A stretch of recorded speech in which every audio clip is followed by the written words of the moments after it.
Good morning.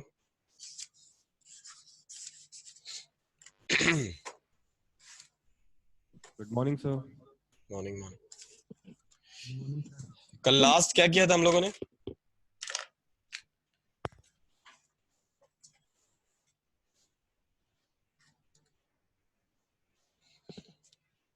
कल last कौन सा किया था हमने?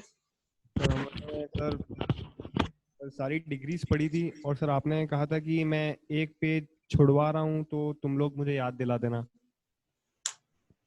एक पेज ब्लैंक रखवाया था आपने। लाइन रखवाया था? सब ब्लैंक ब्लैंक। अच्छा, ब्लैंक रखवाया था। हाँ किस आप टॉपिक के बाद? सर वो सुपरलेटिव कंपैरेटिव और ना पॉजिटिव डिग्रीज के बाद। अच्छा, ठीक है ठीक है ठीक है, करेंगे इसको, याद रहेंगे। हाँ, और डिग्रीज में हम कल क्या कर रहे थे? हमने क्वालिटी कर लिया था, हमने नंबर कर लिया था, यस सर हमने डेमोस्ट्रेटिव भी कर लिया था। डेमोन्स्ट्रेटिव कर लिया था, डिस्ट्रीब्यूटिव नहीं किया था। Yes sir. क्वांटिटी किया हमने, yes sir. Yes sir. Quantity किया है। हाँ सर। ठीक, क्वांटिटी कर लिया है। Yes sir. नहीं, क्वालिटी किया है, क्वांटिटी भी किया है, मतलब याद है? एनफ, सफिशिएंट, लिटिल, ये सब किया है हमने। हाँ सर किया है ना, लेकिन सर आपने एग्जाम्पल्स नहीं बताए उसके। मैंने डेफिनेशन भी नहीं बताई होगी बेटा। नहीं सर बताइए आपने। बताइए। उसके पार्ट्स भी बताए हैं कि डेफिनाइट और इनडेफिनाइट होते हैं। और सर आपने दो दो एग्जाम्पल्स भी करवाए थे, लेकिन लिटिल वेरी लिटिल वाले जो आप कह रहे नहीं हैं। नहीं, वो क्वांटिटी का नहीं कराया था, वो नंबर का कराया था। अच्छा सर। तो सर वो क्वांटिटी तो कराया ही नहीं है बेटा मैंने। Okay sir. मैंने आप लोग को एडजेक्टिव ऑफ क्वालिटी कराया, एडजेक्टिव ऑफ नंबर कराया, हाँ और सर। डिमॉन्स्ट्रेटिव एडजेक्टिव कराया, जिसमें साथ में मैंने डिमॉन्स्ट्रेटिव प्रोनाउन के साथ उसका डिफरेंस दिया। हाँ यस ठीक सर। है, आज हम लोग पहले, अच्छा मैं उसको करा देता हूँ, ओके। ठीक है ना? हेलो हाँ। सर, आपने एक पेज छुड़वाया था नोट लिखवा के। अरे हाँ ना, सुन लिया। दो बार ही बताओगे तुम लोग सबके सब? देखो इधर, मेरे को याद है वो। चलो यहाँ ध्यान दो। डिस्ट्रीब्यूटिव प्रोनाउन, सॉरी एडजेक्टिव, पहले एडजेक्टिव करो। Adjective, distributive adjective. जो नेक्स्ट है आपका डिस्ट्रीब्यूटिव एडजेक्टिव, लिखिए। An adjective, an adjective which describes, या that describes the thing or a person of a category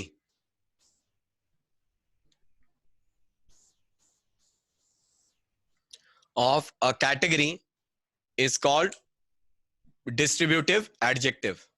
An adjective that describes the thing or a person, यहां भी अ ही कर लो यार, describes a thing or a person of a category, of a category, of a category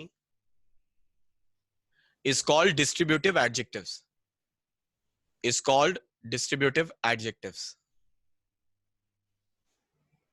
is called distributive adjectives. Hindi में लिखिए।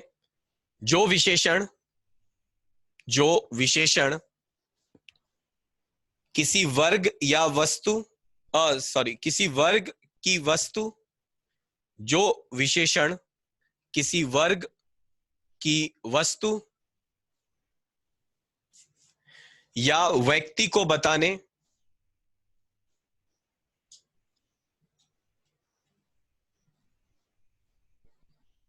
को बताने या बताने की जगह लिख दो, जो विशेषण किसी वर्ग की वस्तु या व्यक्ति को बताते हैं उन्हें उन्हें उन्हें डिस्ट्रीब्यूटिव एडजेक्टिव कहते हैं। उन्हें डिस्ट्रीब्यूटिव एडजेक्टिव कहते हैं। डिस्ट्रीब्यूटिव एडजेक्टिव को हिंदी में व्यक्तिवाचक, ठीक है, विशेषण कहते हैं।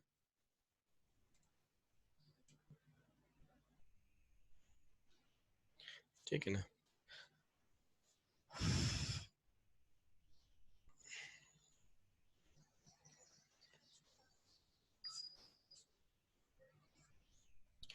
अभी जैसे कल आप लोगों ने पढ़ा था, मैंने आपको डिमॉन्स्ट्रेटिव जब कराया तो मैंने आपको वहीं साथ में ही प्रोनाउन के साथ उसका डिफरेंस भी याद दिलाया। उसी तरह इसमें भी मैं आपको साथ में ही याद दिला दूंगा। पहले मैं आपको बता दूंगा एग्जाम्पल, ठीक है ना। तो डिमॉन्स्ट्रेटिव के एग्जाम्पल आते हैं, ध्यान से देखिएगा। ईच एवरी, एक सेकेंड,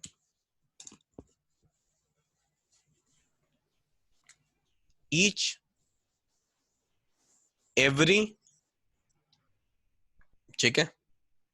ईदर, नीदर, ये सब इनके एग्जाम्पल्स हैं। ये सब इनके एग्जाम्पल्स हैं, ठीक है ना। अब अगर हम लिखते हैं each day, every child, either pant या फ्रॉक या शर्ट, नीदर एडवाइस, ठीक है। तो आप यहां क्या देख रहे हैं, अगेन ये नाउन के बारे में बता रहे हैं, तो ये वर्ड्स एक एडजेक्टिव का काम कर रहे हैं, डिस्ट्रीब्यूटिव एडजेक्टिव का। ईच मतलब डिस्ट्रीब्यूट करना, ठीक है ना। एवरी, हर बच्चे को अगेन डिस्ट्रीब्यूट करना।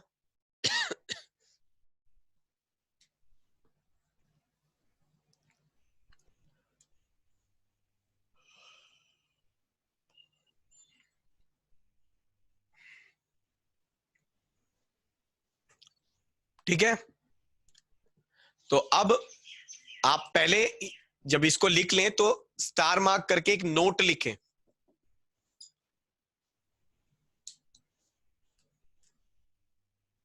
नोट लिख के लिखें अंग्रेजी में, when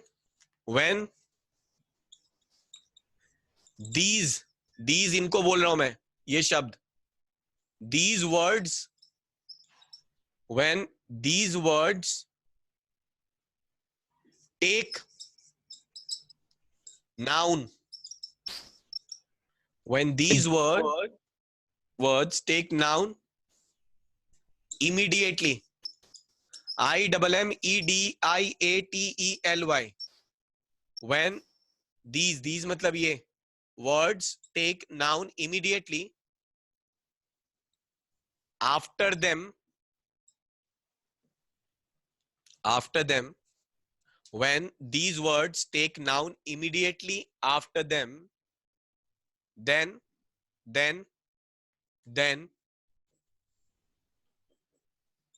they मतलब इन्हीं के बारे में, they are referred as distributive adjectives. They are referred as distributive adjectives. When these words take noun immediately after them, then they are referred as distributive adjectives.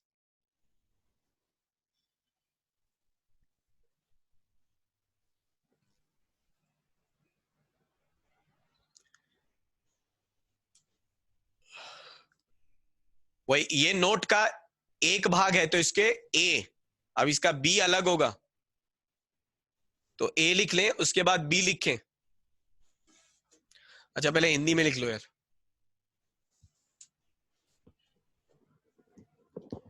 जब इन शब्दों के तुरंत बाद, जब इन शब्दों के तुरंत बाद, जब इन शब्दों के तुरंत बाद संज्ञा, संज्ञा रहे, जब इन शब्दों के तुरंत बाद संज्ञा रहे तो इन्हें डिस्ट्रीब्यूटिव एडजेक्टिव या व्यक्तिवाचक विशेषण कहते हैं।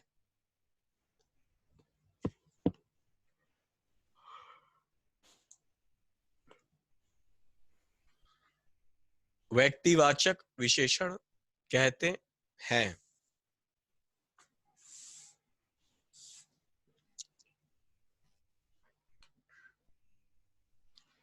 लिख लिया सबने? अभी देखो, बी लिख के पूरा वही लिखना है, सिर्फ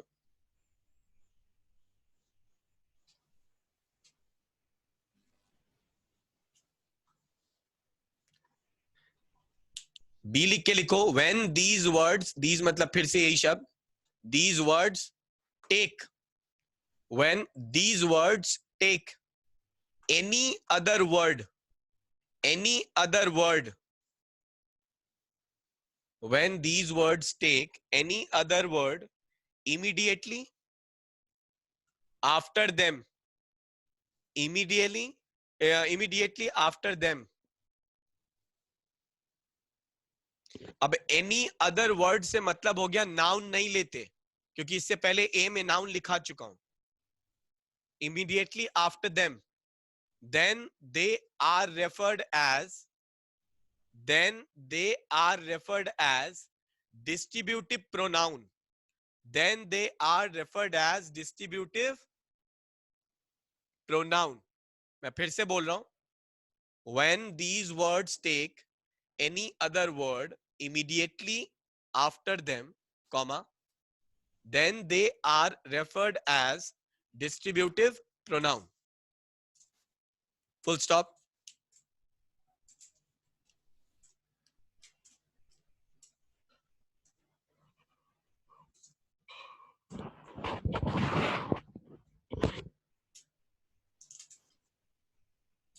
लिख लिया? हिंदी में लिखे, जब इन शब्दों के तुरंत बाद, जब इन शब्दों के तुरंत बाद कोई अन्य शब्द, कोई अन्य शब्द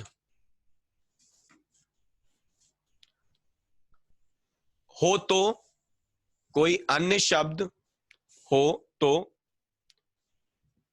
ये मतलब ये व्यक्तिवाचक सर्वनाम का काम करेंगे, व्यक्तिवाचक सर्वनाम का काम करेंगे।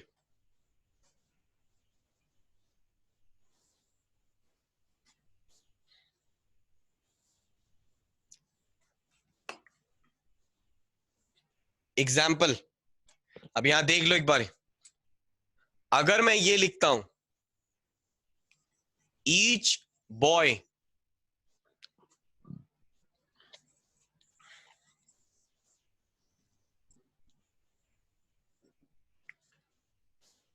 और ये लिखता हूं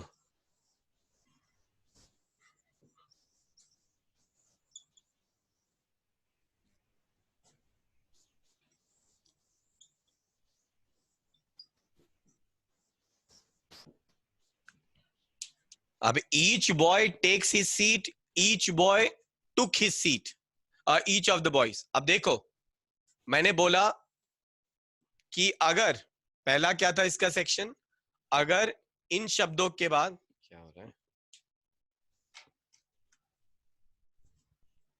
इन शब्दों के बाद जस्ट बाद संज्ञा है, नाउन आया, तो यहां पे ईच जो है ये आपका डिस्ट्रीब्यूटिव एडजेक्टिव का प्रयोग कर रहा है, मतलब डिस्ट्रीब्यूटिव एडजेक्टिव की तरह प्रयोग हो रहा है। अगर ईच के तुरंत बाद नाउन ना आके कोई और शब्द आया तो ये ईच यहां पे डिस्ट्रीब्यूटिव प्रोनाउन की तरह काम कर रहा है। अभी आपको क्या समझ में आया ये रूल? इसमें कोई तकलीफ? लिख लीजिए इसको।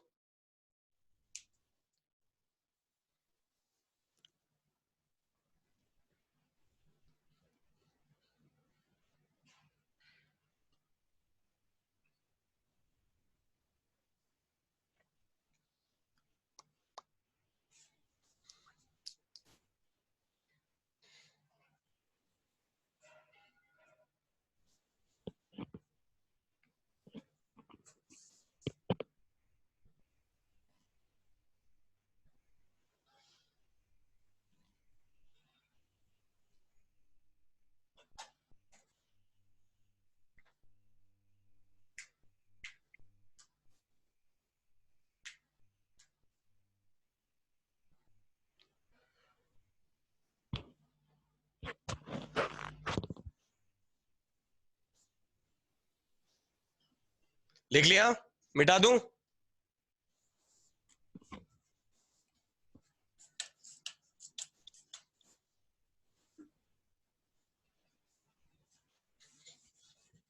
नेक्स्ट लीजिए, लिखिए एडजेक्टिव ऑफ क्वांटिटी।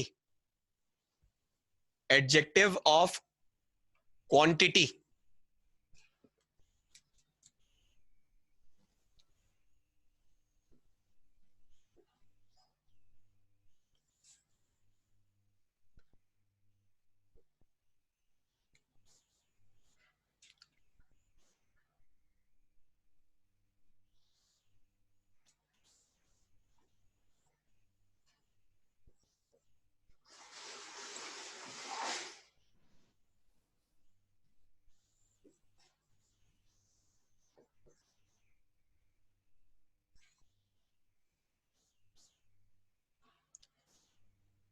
परिमाण वाचक विशेषण लिखिए। An adjective that tells you about quantity, about quantity of noun slash pronoun, noun slash pronoun is called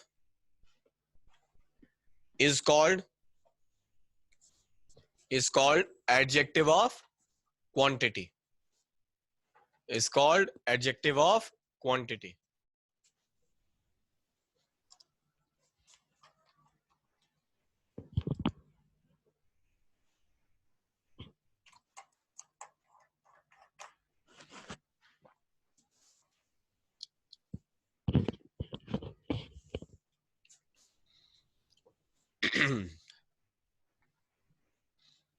is called, लिख लिया सबने? फटाफट लिखिए।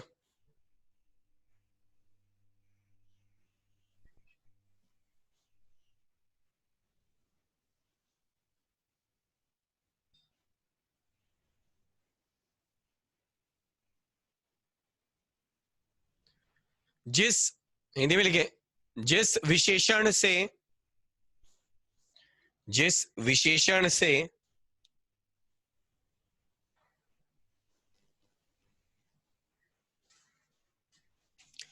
संज्ञा या सर्वनाम की मात्रा का, जिस विशेषण से संज्ञा या सर्वनाम की मात्रा का बोध हो, या सॉरी की मात्रा प्रकट हो, लिखो की मात्रा प्रकट हो, मात्रा प्रकट हो,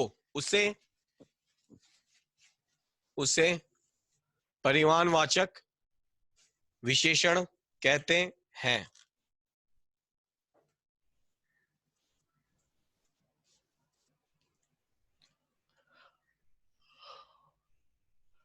एग्जाम्पल,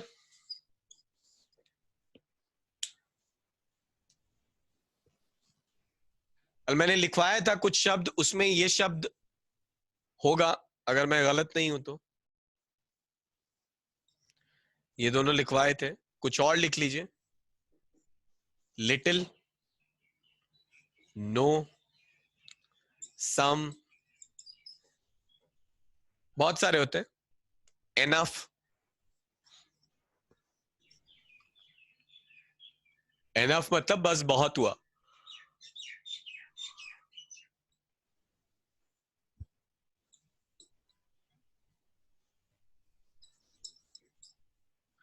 हम नो के साथ सेंस लगा सकते हैं।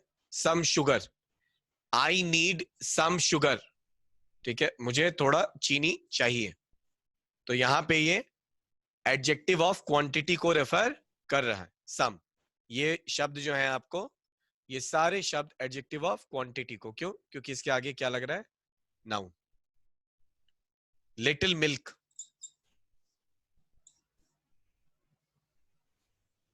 मोर शुगर, या सॉल्ट कर लो, शुगर एक जगह लिख लिया। मच वेट, आप कभी नहीं कहते you have gained more weight, you have gained much weight, ठीक है ना? या नहीं कहते मच वेटेड मूवी अभी रिलीज हुई है।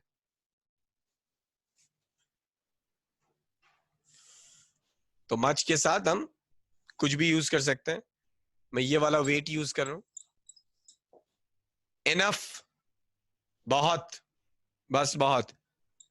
तो आप कहते हैं कि हमारे पास राजस्थान में बहुत उतना पानी है। यहां इनफ जो है सफिशिएंट का दे रहा है, कि मतलब पीने लायक पानी है। तो जब भी ये इन नाउन के साथ, ये नाउन है या प्रोनाउन है, जब यूज करेंगे तो इनके साथ जब ये वर्ड्स का प्रयोग होगा, ये और भी है, तो ये वर्ड, ये सारे जो है ये एडजेक्टिव ऑफ क्वांटिटी को बता रहे होंगे, परिमाणवाचक। क्योंकि ये सभी शब्द जो हैं ये आपको कहीं ना कहीं मात्रा का बोध देते हैं। मोर, लिटिल, नो, सम, थोड़ा सा, बहुत कम, बहुत ज्यादा, एग्जैक्ट नहीं देते।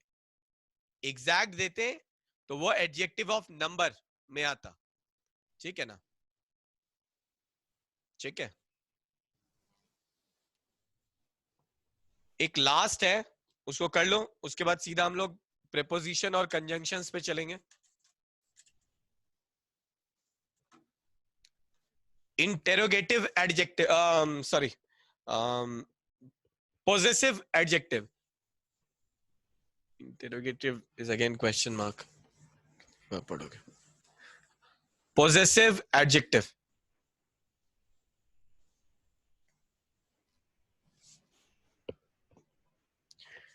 possessive adjective. possessive की स्पेलिंग है POSSESSIVE। प्रोनाउन का टेबल जब बनवाया था तो लिखा था, ये वही possessive है। possessive adjective, possessive adjective क्या होता है? possessive मतलब संबंध बताता है। तो ये क्या है? संबंधवाचक विशेषण। लिखिए,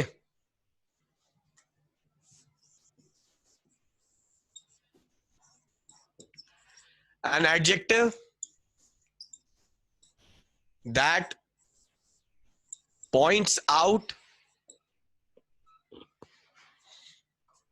an adjective that points out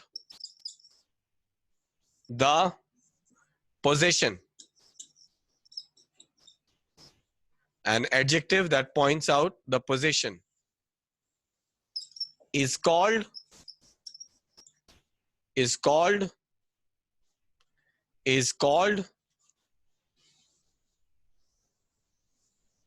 possessive adjective, is called possessive adjectives.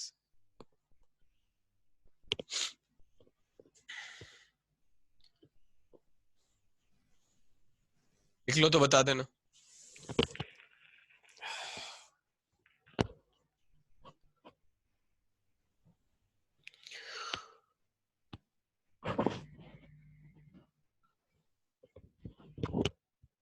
हो गया सर?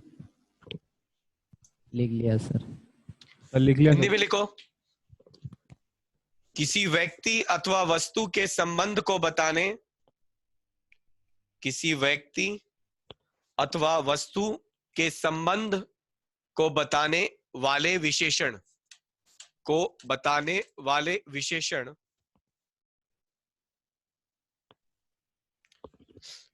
संबंधवाचक विशेषण कहलाए जाते हैं। संबंधवाचक विशेषण कहलाए जाते हैं, जिसमें किसी को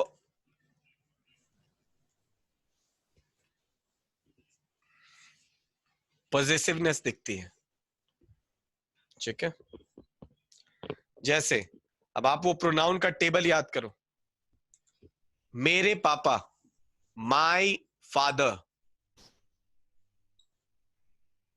अब यहां माय, मेरे पापा, तो यहां पे आपको दिख रहा है पोजीशन। तो और उसके बाद क्या हुआ है, ऑब्वियसली नाउन प्रोनाउन का प्रयोग होगा, कॉमन सेंस लगाना है।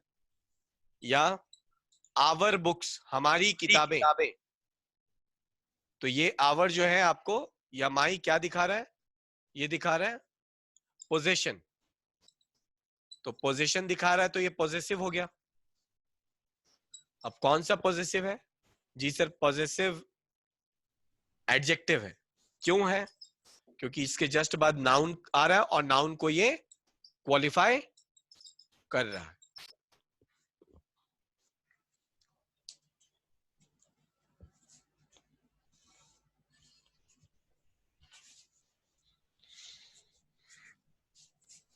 कोई डाउट?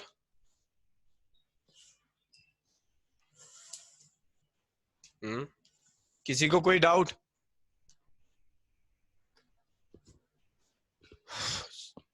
ठीक है,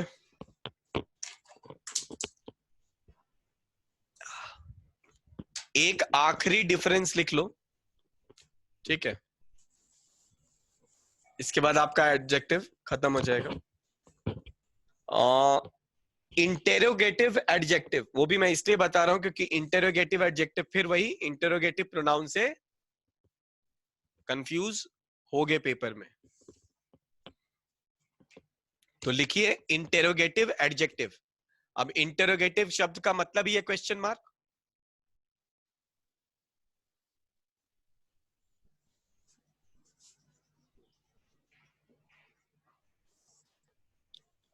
तो इस इंटेरोगेटिव का मतलब ही होता है हमारे को प्रश्नवाचक। ठीक है, तो आप लिखिए, हिंदी में बोलते हैं इसे प्रश्नवाचक विशेषण। प्रश्नवाचक विशेषण, डेफिनेशन लिखिए।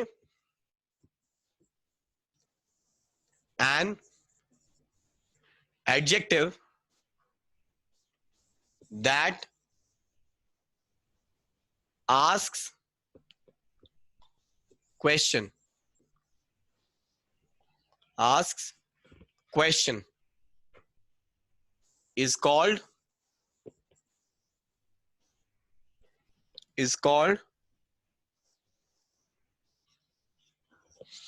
interrogative adjective। जो adjective, जो विशेषण, अच्छा पहले लिख लो, an adjective that asks question is called interrogative adjectives।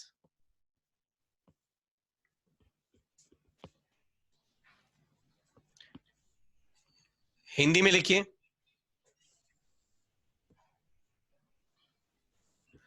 प्रश्न पूछने वाले विशेषण को, प्रश्न पूछने वाले विशेषण को, प्रश्न पूछने वाले विशेषण को, प्रश्न पूछने वाले विशेषण को प्रश्नवाचक विशेषण कहते हैं। प्रश्नवाचक विशेषण कहते हैं। ये आज भी एलबीएस के बच्चे वो प्रैक्टिकल देने गए हुए हैं। आज 29 से आज प्रैक्टिकल्स था ना बहुत बच्चों का। नहीं सर, एग्जाम है सर आज। एग्जाम है। अच्छा, प्रॉपर एग्जाम है आज? जी सर, एग्जाम चल रहे हैं। और ये चित्तौड़गढ़ में भी कोई पेपर चल रहा है क्या? Yes sir. एक ही यूनिवर्सिटी है सर। अच्छा, this is one university. Yes sir. तो मतलब ये जो बच्चे नहीं आए उनका भी आज पेपर ही है, राइट? Yes sir. उधर भी? हाँ।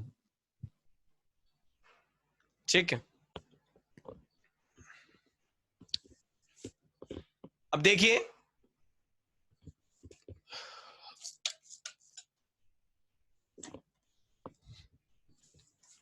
सेम थ्योरी जैसा आपने डिस्ट्रीब्यूटिव और डिमॉन्स्ट्रेटिव में लगाया था ना, वही थ्योरी आपको यहां भी लगानी है। कुछ अलग नहीं करना है डिफरेंस में। अलग ये नहीं करना है, मैंने आपको अभी बताया। पहले ये बता दूं कि इंटेरोगेटिव एडजेक्टिव में शब्द कौन से यूज होते हैं। वही घिसे पिटे, व्हाट हो गया, विच हो गया, ठीक है, हुज हो गया, व्हाट, विच, हुज, यही सारे शब्द हैं। अब अगर इनके बाद, जस्ट बाद, कॉमन सेंस लगाओ। मैंने अभी बार बार यही चीज बोला है कि इसके तुरंत बाद नाउन का प्रयोग होगा, तो इसका मतलब है कि ये तीनों शब्द जो हैं, ये इस नाउन को क्या कर रहे हैं, या संज्ञा को क्वालिफाई कर रहे हैं, उसकी विशेषता बता रहे, जस्ट बाद। तो ये क्या हो जाएगा, एडजेक्टिव। और जो इन शब्दों के जस्ट बाद नाउन का प्रयोग नहीं हुआ, ठीक है ना, नाउन का प्रयोग नहीं हुआ, वर्ब का प्रयोग हो गया, तो अगर क्रिया का प्रयोग हो गया तो वो इंटेरोगेटिव प्रोनाउन हो जाते हैं। इतना सबको समझ में आ गया? पहले इसका एग्जाम्पल लिख लीजिए, फिर मैं वो पॉइंट लिखवा दूंगा। लिख लीजिए और उसके बाद नोट लिखकर वो पॉइंट लिखिए।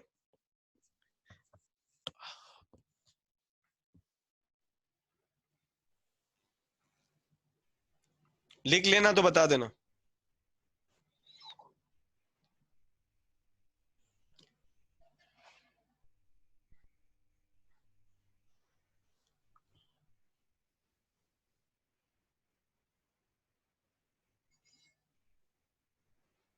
लिख लिया सर। अब नोट लिखिए और लिखिए,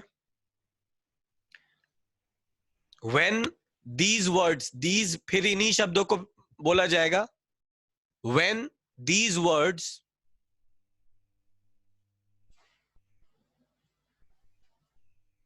when these words take noun immediately after them, immediately शब्द मैंने आपके पीछे वाले रूल में लिखवाया डिस्ट्रीब्यूटिव में। when these words take noun immediately after them, immediately after them, then they are referred as, then they are referred as, then they are referred as, then they are referred as interrogative adjectives. Interrogative adjectives. They are referred as interrogative adjectives. Interrogative adjectives. Example लिखिए, whose, whose, WHOSE लिखा हुआ है वहां, whose pen is this? Question mark. अब ये whose किसके साथ लग रहा है, पेन। पेन है एक नाउन, तो ये इसकी क्वालिटी दिखा रहा है, तो ये इंटरोगेटिव एडजेक्टिव।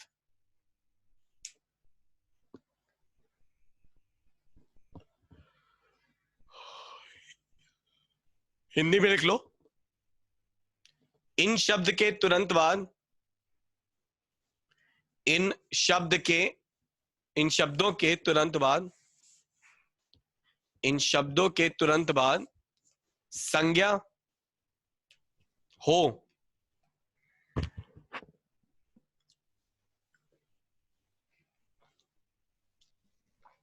तो वह प्रश्नवाचक विशेषण होंगे।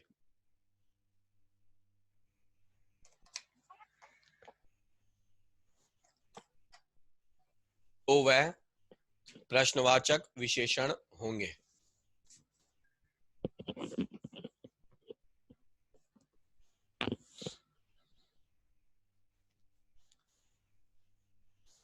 इसका दूसरा भाग लिखिए.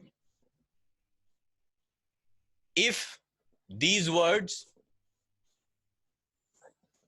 if these words have if these words have if these words have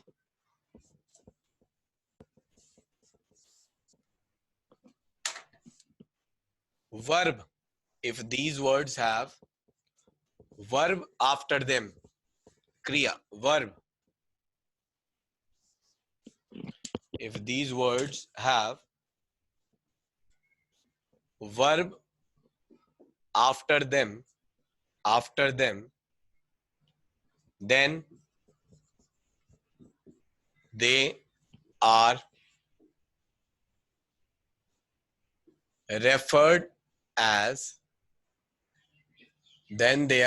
referred as interrogative pronoun. Then they are referred as interrogative pronoun.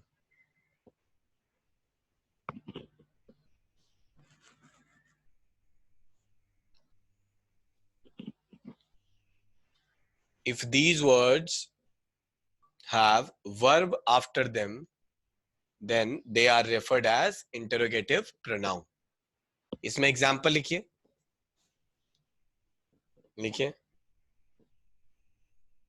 What is, अब is एक वर्ब है. Your name question mark.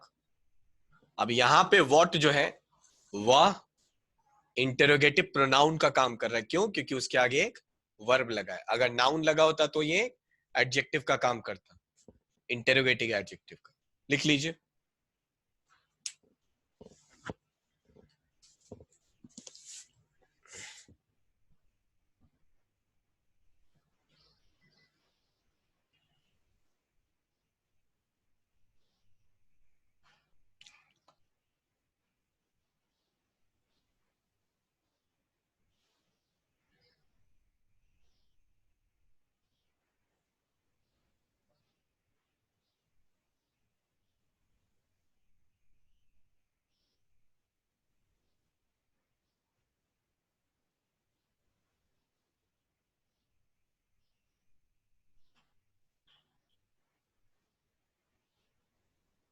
लिख लिया सबने? जी sir, लिख लिया। किसी को कोई डाउट इतने में?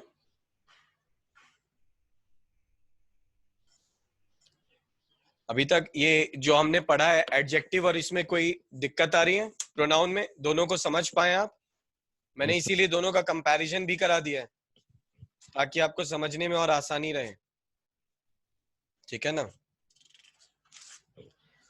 अब जो हम पढ़ने जा रहे हैं उसे हम कहते हैं प्रेपोजिशन. प्रेपोजिशन के साथ आप कंजंक्शन भी पढ़ेंगे. मैं दोनों साथ में पढ़ाऊंगा. ठीक है? समझने में आसानी रहती है, नहीं तो बहुत कंफ्यूजन हो जाता है कि क्या है प्रेपोजिशन. किसी को पता है प्रेपोजिशन क्या होता है? बताएगा कोई डेफिनेशन प्रीपोजिशन का?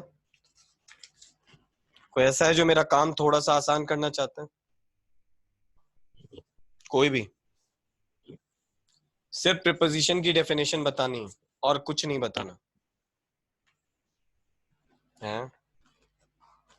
नहीं? चलो मत बताओ. लिखिए प्रीपोजिशन. मैं इसको मिटा दूं पहले.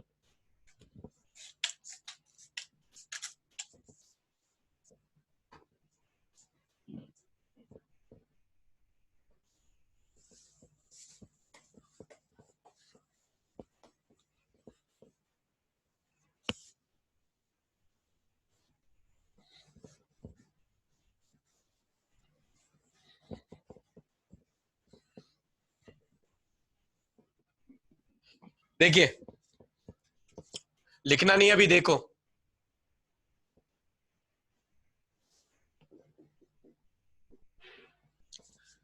प्रीपोजिशन जो शब्द है, अगर ध्यान से देखोगे तो इसमें तुम्हें दो शब्द दिख रहे होंगे। एक शब्द है प्री, एक शब्द है पोजीशन। प्री का मतलब होता है पहले, और पोजीशन का मतलब होता है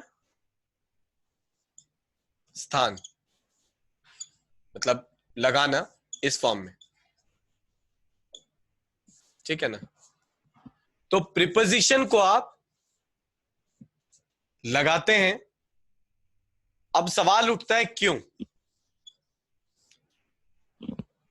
ठीक है, क्यों लगाते, क्या जरूरत ऐसी आन पड़ी है, क्या काम करता होगा ये। तो जी इसका काम है, प्रीपोजिशन का काम है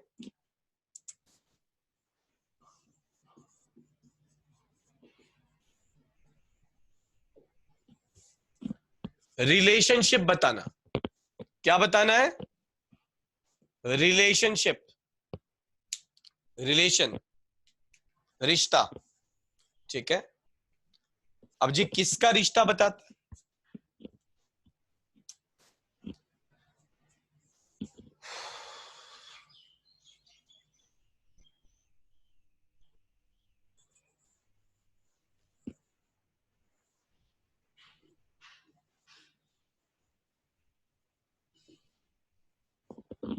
दो शब्दों के बीच, दो वाक्यों के बीच, दो एक्सप्रेशन के बीच, इन तीनों में से किसी, अब हमेशा दो, रिश्ता तो हमेशा दो लोगों का बताया जाता है, कभी एक का नहीं होता। तो जब भी मैंने रिलेशनशिप बोला तो मिनिमम दो, उसके बाद मैक्सिमम जितने हैं, तो इन सब का रिश्ता बताता है। अभी समझ में आया कि इसका काम क्या होता है? यही इसकी परिभाषा है, ठीक है।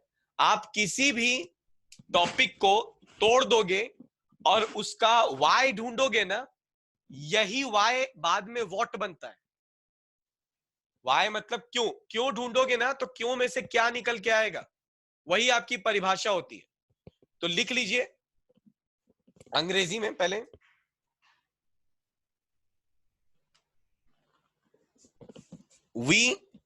a preposition is a word, a preposition is a word, a preposition is a word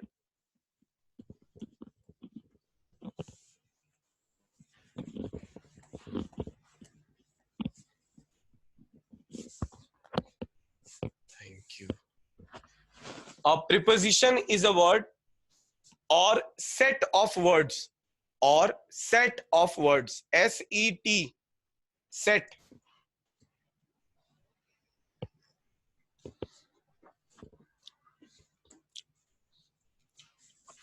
set of words that indicates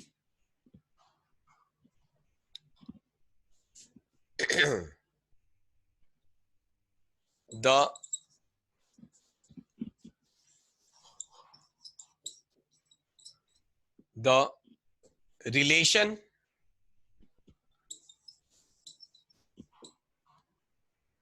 between a noun or a pronoun.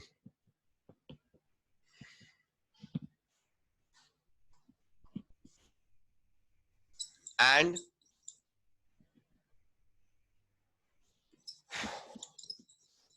other parts of a sentence. Preposition is a word that indicates the relation between a noun or a pronoun and other parts of the sentence. लिख लिया आप सबने? इसका दूसरा भाग लिखिए, ये definition है, इसके बाद एरो मार्क करके, it also It also indicates location. It also indicates location.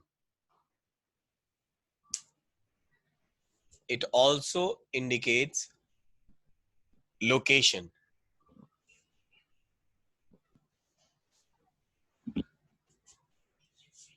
अब हिंदी में लिखिए, की पोजीशन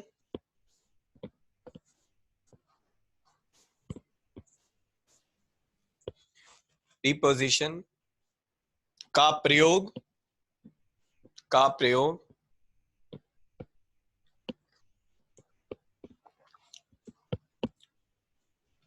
संज्ञा या सर्वनाम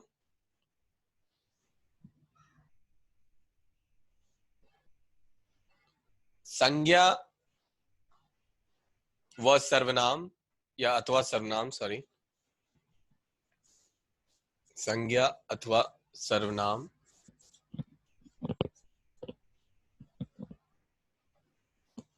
का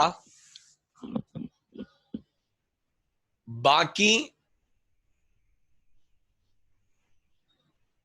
बचे वाक्य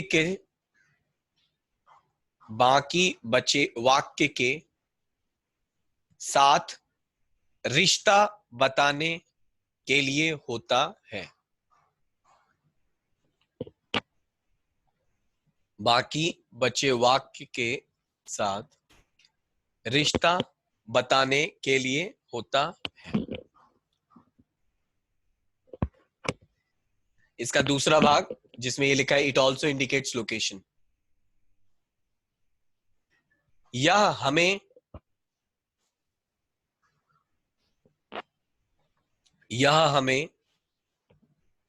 स्थान भी बताता है।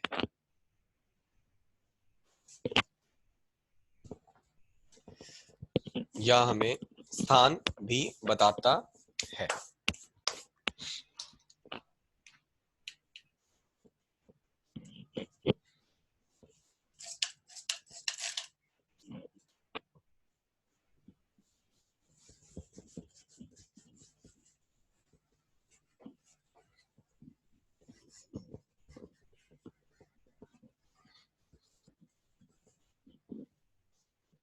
ये सबने, अब ध्यान दो, इधर हो गया, यहां ध्यान दो।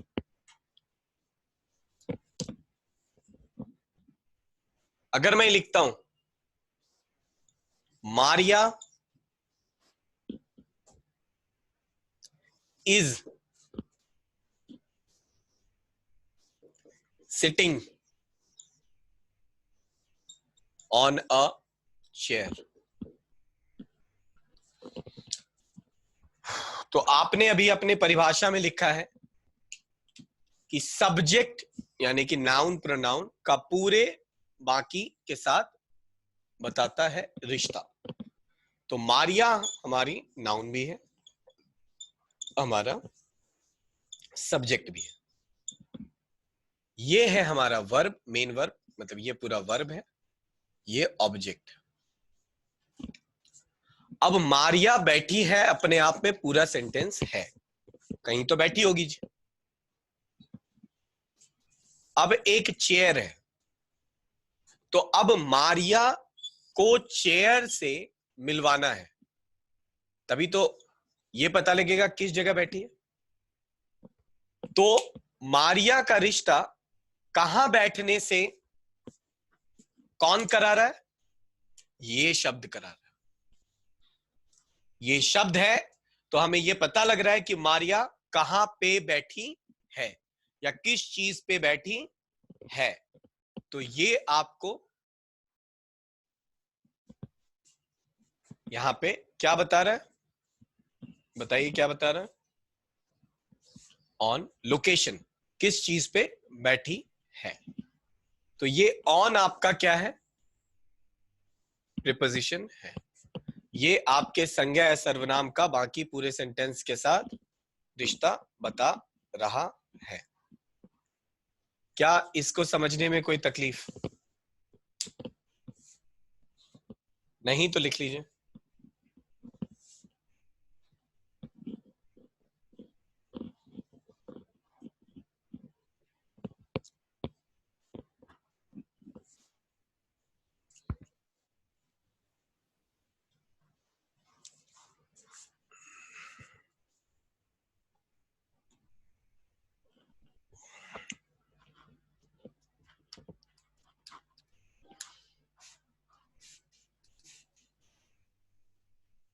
देखिए हम लोग लिस्ट ऑफ प्रीपोजिशंस देखेंगे कि भैया प्रीपोजिशन तो बहुत सारे होते होंगे, पता भी तो चलना चाहिए कौन सा है।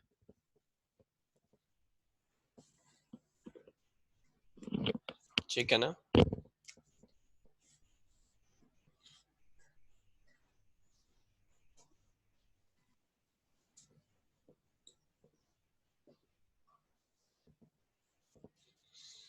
सबसे सिंपल प्रीपोजिशन सबसे शुरू करूंगा मैं। In, on, at, up, of, from, since, for. याद है ना, ये टेंस में यूज किया था, तब भी बताया था कि ये प्रीपोजिशन होते हैं। अब पढ़ रहे हो तो पता लग रहा है।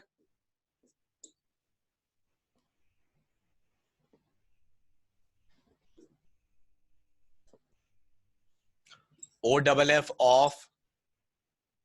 इस ऑफ का अर्थ होता है अलग कर देना, सेपरेशन। लिख लो ना ब्रैकेट में, सेपरेट, अलग कर देना। इसका मतलब ही होता है किसी चीज को किसी चीज से अलग कर देना, काट देना। ठीक है ना। Under, over, below,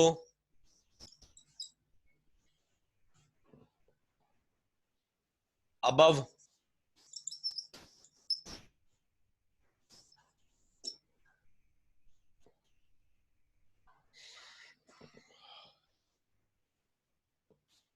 into,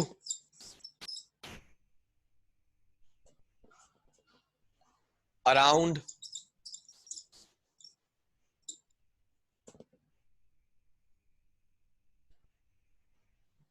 up to,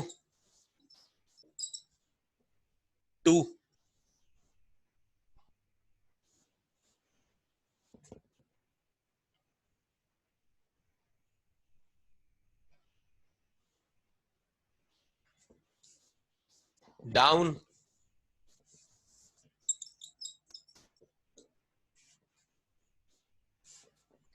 beside. Beside का मतलब होता है बगल में। ठीक है। बिसाइड का मतलब होता है बगल में। और यही बहुत पूछा जाता है, कंफ्यूज नहीं होना। और बिसाइड्स जहां एस लग गया, बिसाइड्स का मतलब होता है अलावा।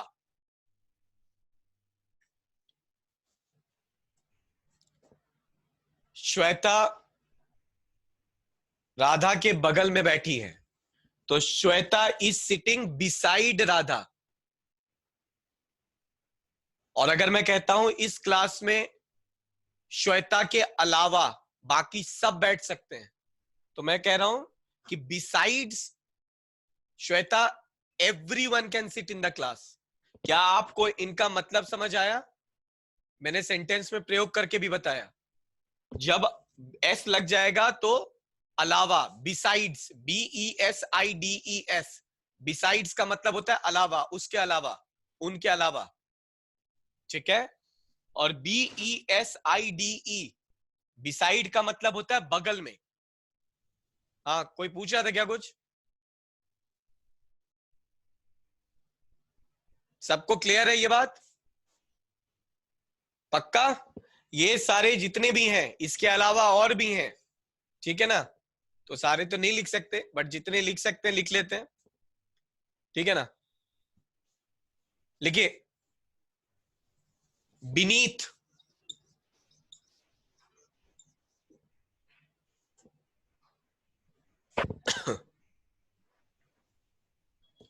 on लिखा है ना, हाँ, upon,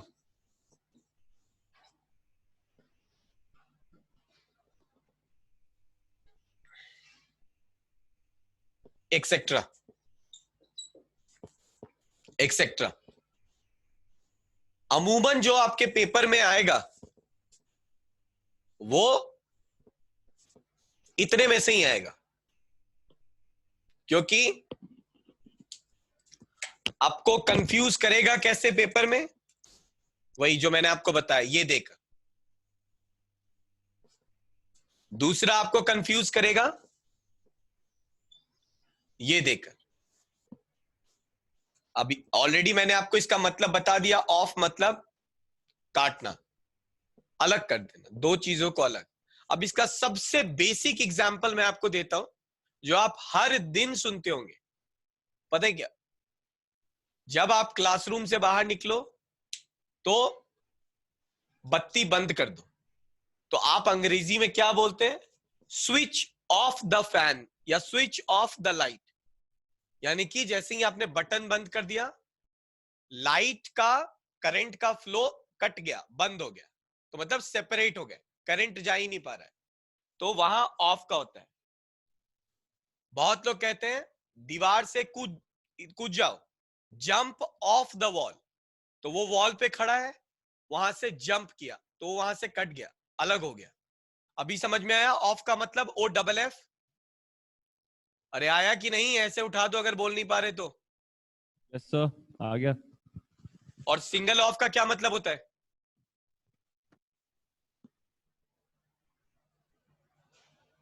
सिंगल ऑफ का क्या मतलब होता है?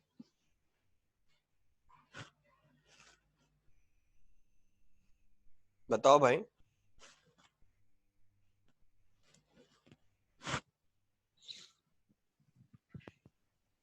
फिर मुंह लटका के बैठे हुए हो। कितनी बार अंग्रेजी में प्रयोग किया है तुमने इसका? हाँ, और तब भी नहीं बता रहे।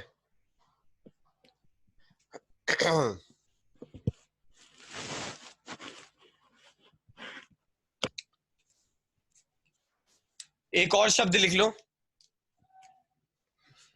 याद आ गया मेरे को, बाई। जब एक्टिव पैसिव पढ़ रहे थे तो बाई का लिखवाया था ना, फिर विद, वो भी लिख लो। बस इतने हैं जो तुम्हें याद करने हैं।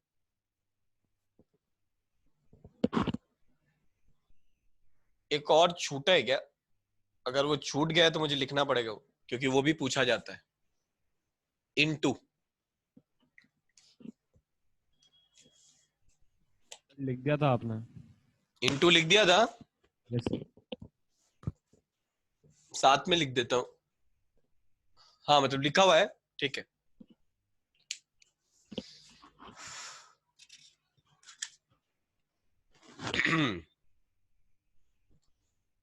अभी क्या है कि तुम्हारे को पेपर में ना ये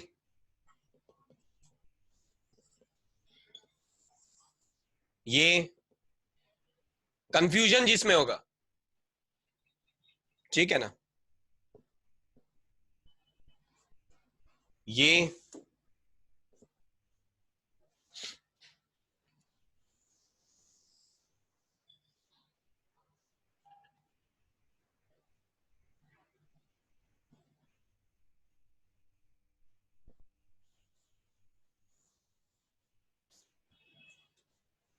आपके ऑप्शन में हमेशा ऐसे आएंगे और तब आपको कंफ्यूज करेंगे कि अरे यार ये समझ नहीं आ रहा अभी क्या होगा। इसीलिए मैं कहता हूं हर चीज का ना मतलब जानो। जब हर चीज का मतलब जानोगे चीजें अपने आप आसान हो जाएगी, आपको कुछ नहीं समझना उससे ज्यादा।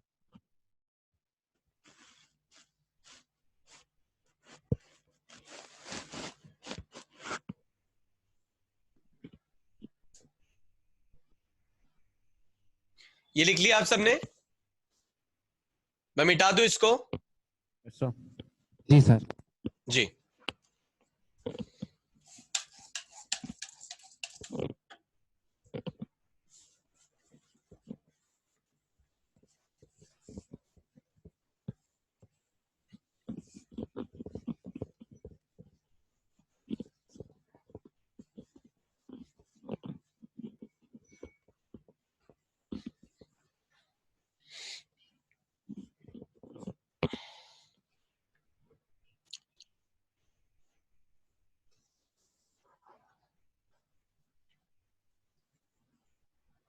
आप लोगों तक अभी अंग्रेजी की किताब पहुंच गई है?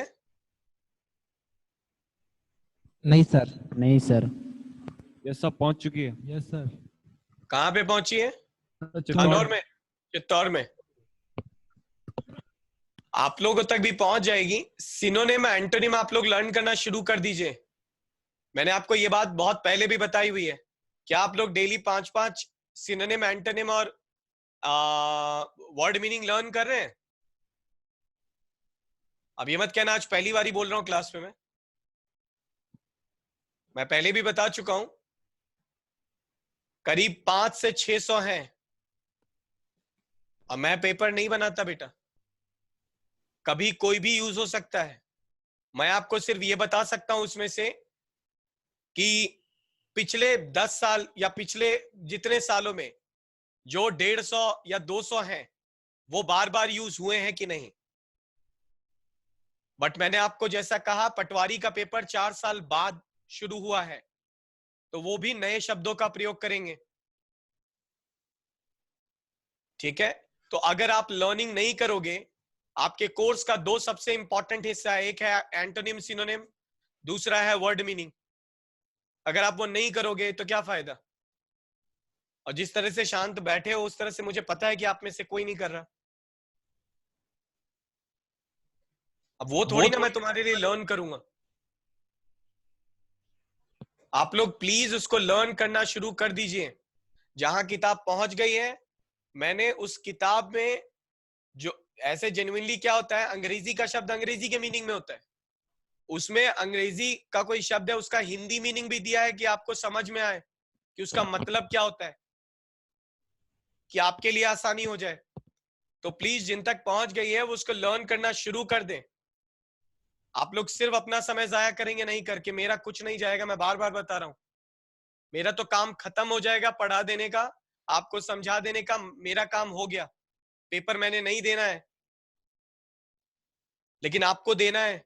और जैसा कि मैंने अपने पहले दिन बोला था, मैं अपनी बात से ना एक सेकंड भी इधर उधर नहीं जाता हूं।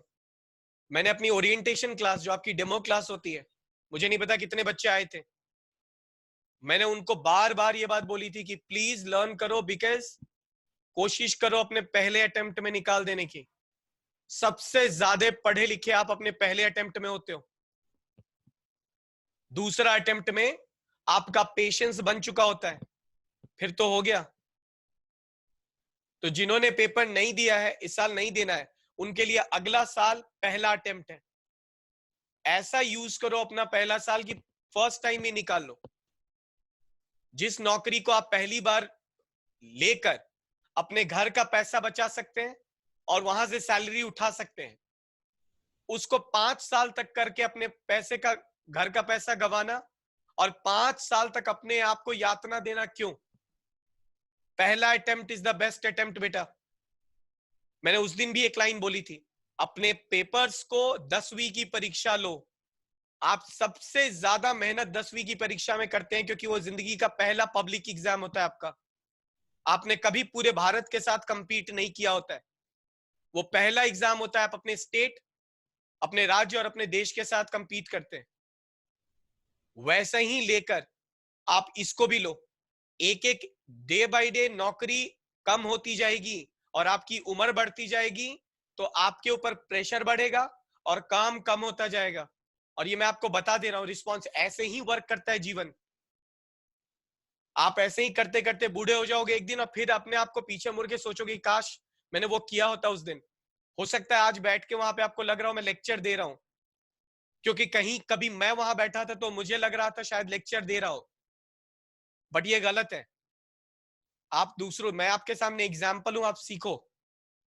आज मैंने वो अचीव किया जो मैं करना चाहता था, लेकिन मेरा समय बहुत निकल गया था जो मैं नहीं चाहता हूं कि आपका निकले।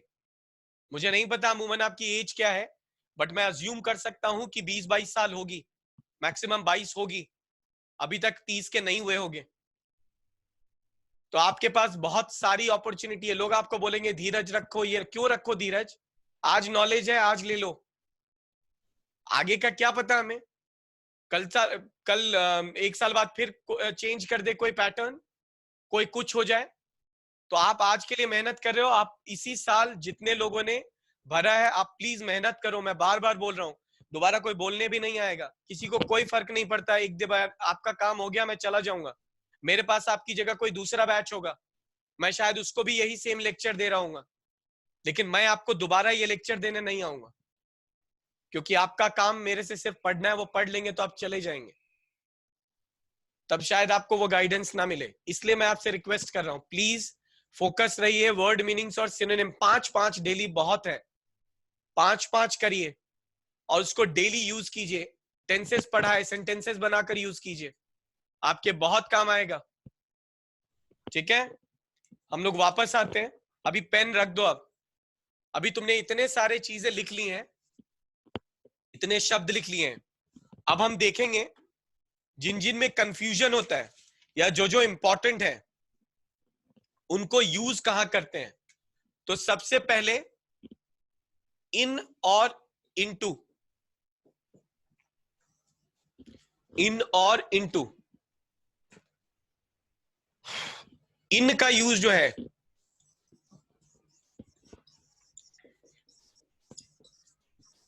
कंडीशन, ठीक है, condition,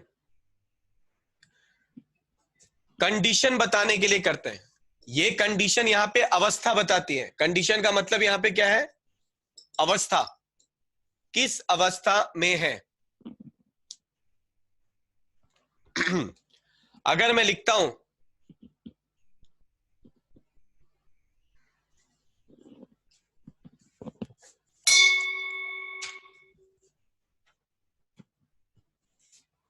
Anand is in good mood, आनंद अच्छे मूड में है, तो यहां पे देखिए पहली बात तो मैंने इन का प्रयोग किया। अब यहां पे इन मूड बता रहा है, मूड कंडीशन, अवस्था, अच्छे मूड में होना एक अवस्था है, तो हमने इन का प्रयोग अवस्था के तौर पे किया। ठीक है, ये बात क्लियर हो गई आपको, इसमें कोई तकलीफ, लिखना नहीं है अभी, अभी बिल्कुल पेन मत उठाओ, सिर्फ देखो, जब मैं बोल दूंगा तो अपने आप लिखना। बी, अभी इनको देख रहे हैं, ठीक है ना, प्रोफेशन या ट्रेड,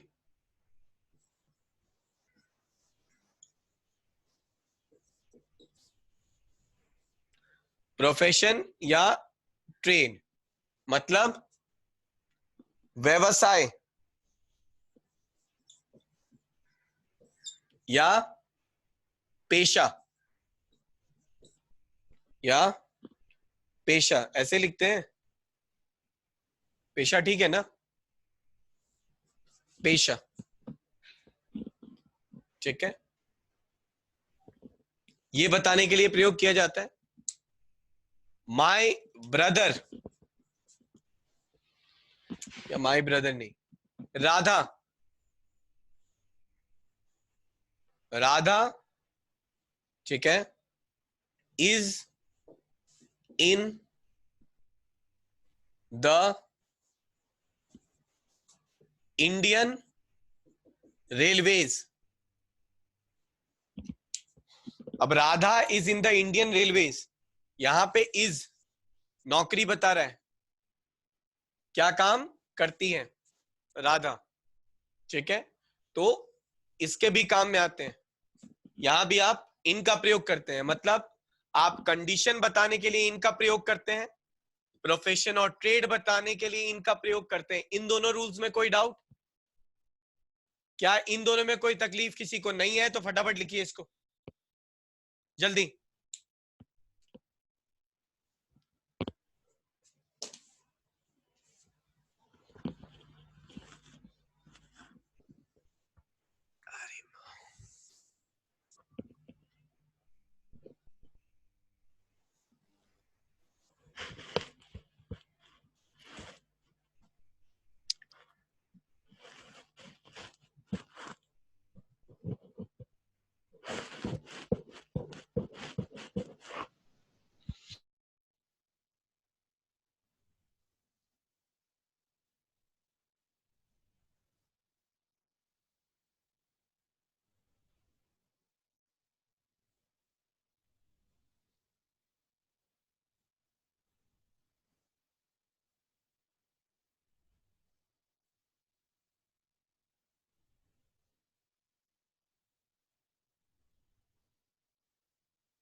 जी सर, हो गया।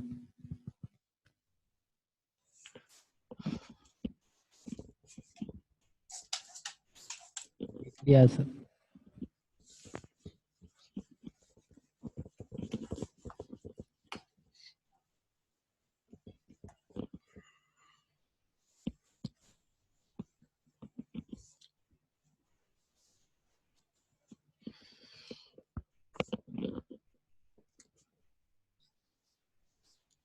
अब देखिए, इनका प्रयोग डायरेक्शन, डायरेक्शन मतलब दिशा बताने के लिए भी होता है। ठीक है, जैसे India is in the east,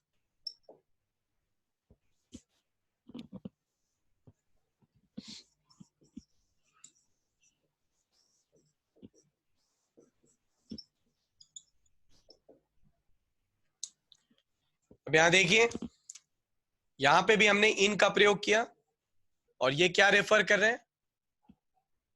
ये रेफर कर रहे हैं डायरेक्शन। ठीक है, चौथा, इनका प्रयोग आप और कैसे करते हैं?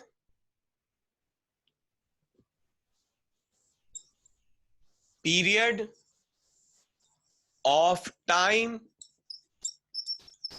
Expression, period of time expression words. इसका मतलब है अवधि, समय सूचक, अवधि और समय सूचक।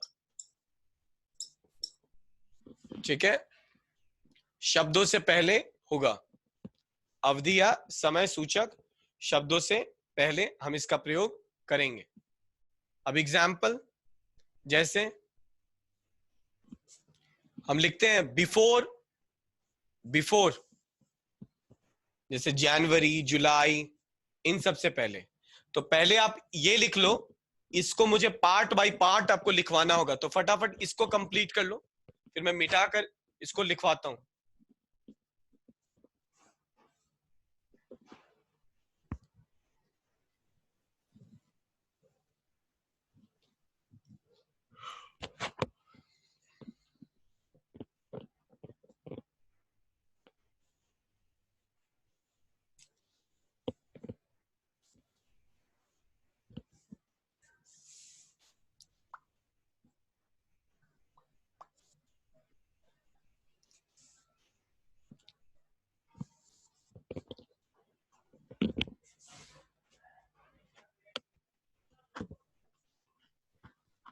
हो गया सर। हो गया? उसको भी लिख लो, नीचे वाले को।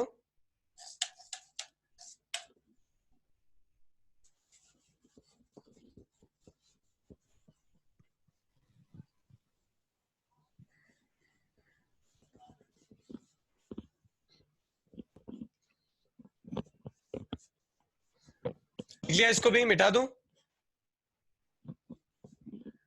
Yes sir.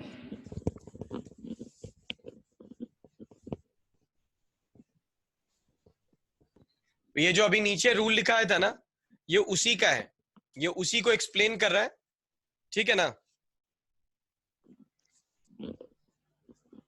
अब ये कहां कहां मैंने आपको अभी बताया कि कहां यूज होता है इनका प्रयोग।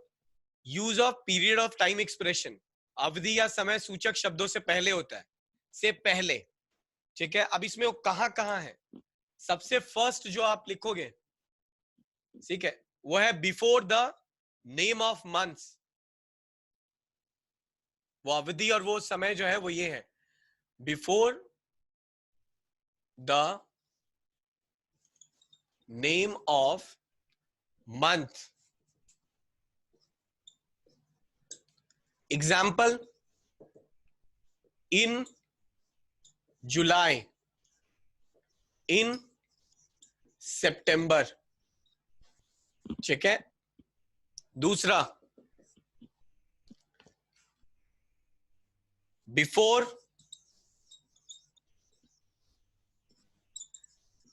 The name of seasons.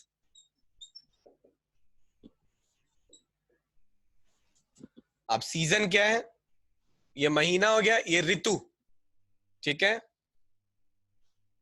तो हम क्या लिखते हैं, इन समर्स, गर्मी, विंटर। तीसरा, before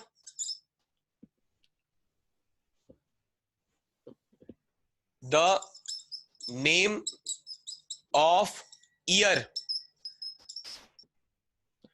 before the name of year.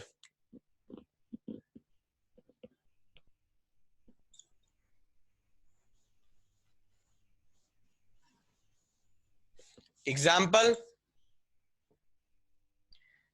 India 1947 में आजाद हुआ, इन 1947। कोई 1990 में पैदा हुआ, इन 1990, ठीक है।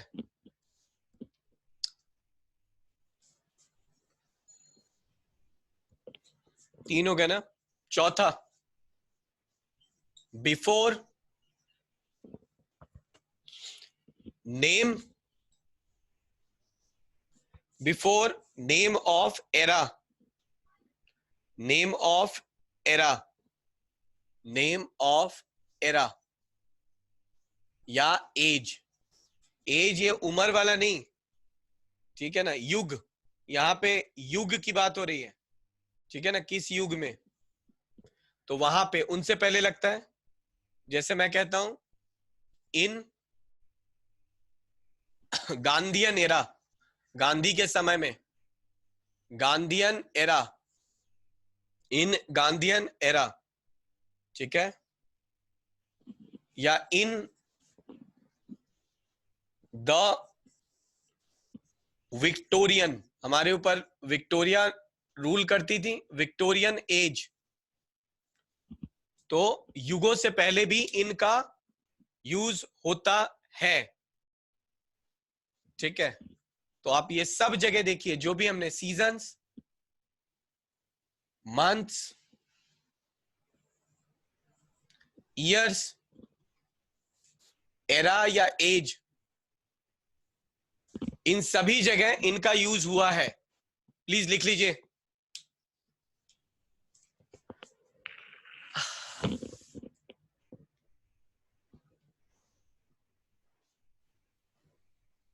किसी चीज की स्पेलिंग नहीं समझ आ रही हो तो पूछ लीजिएगा।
लिख लिया है?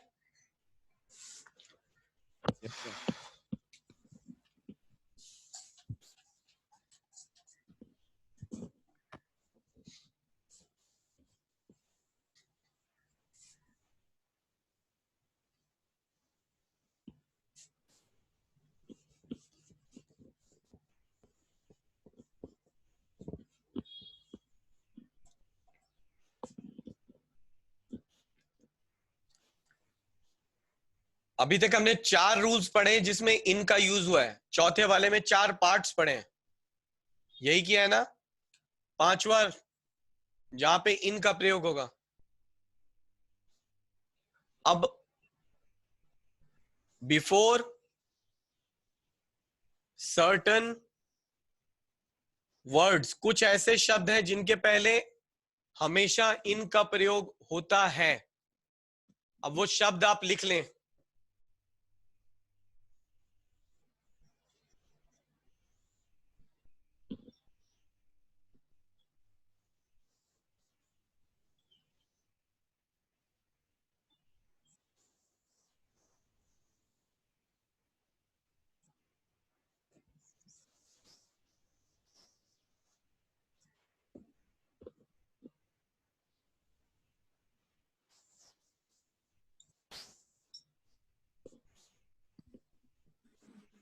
सर थोड़े से शब्द बड़े लिखो, इंग्लिश वर्ड्स।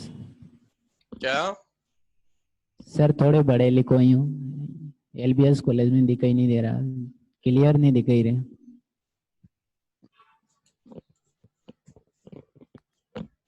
चलो ये तो मैं बोल दे रहा हूं, सुन के लिखते हो देख के लिखते हो? जी सर, सुन के लिख दी। नहीं, सुनो भी और लिखो। द ट्रेन, बाकी मैं बड़े लिख दूंगा। The train, hospital, hall, moon, street, sky.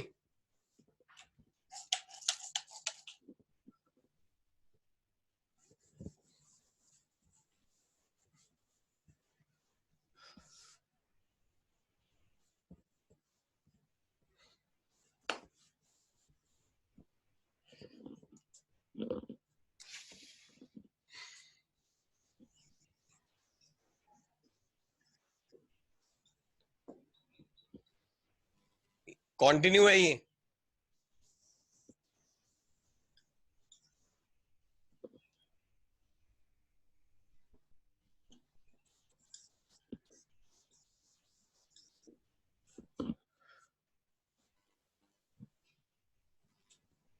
अभी हंसी क्यों आ रही है तुम लोग को? अभी दिखने लगा तो हंसी भी आ गई। लिख लो चुपचाप। न्यूज़पेपर, द वर्ल्ड, विलेज, इन सब के आगे, आगे मतलब इस तरफ, बिफोर, मैंने ऊपर टॉपिक में लिखा है बिफोर, ठीक है? इन का प्रयोग करेंगे हम।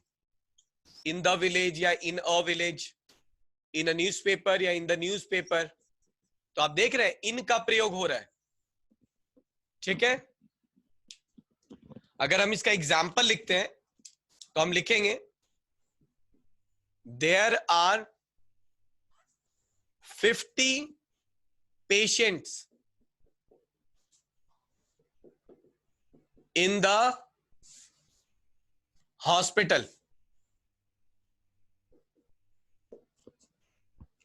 अब आप देखिए, हॉस्पिटल में हमने कहा ना इन शब्द के आगे बिफोर इन का प्रयोग करते हैं, तो हमने यहां पे किया है, ठीक है?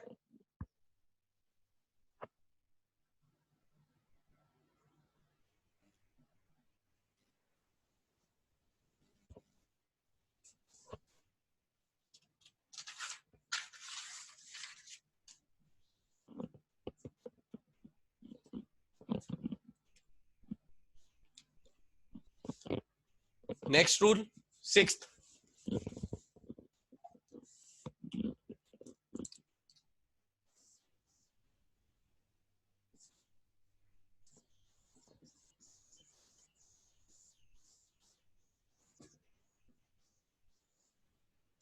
बड़े प्लेसेस से पहले,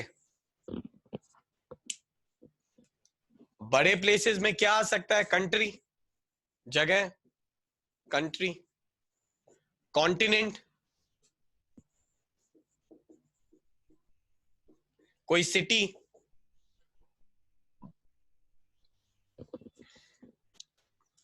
एक एग्जाम्पल लिख लीजिए इसका।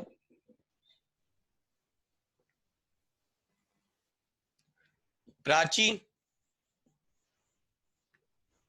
Lives in Canada. अब इन यहां पे लगा कनाडा, कनाडा एक बड़ा प्लेस है, बड़ी जगह है, तो हमने उसके आगे इन लगाया।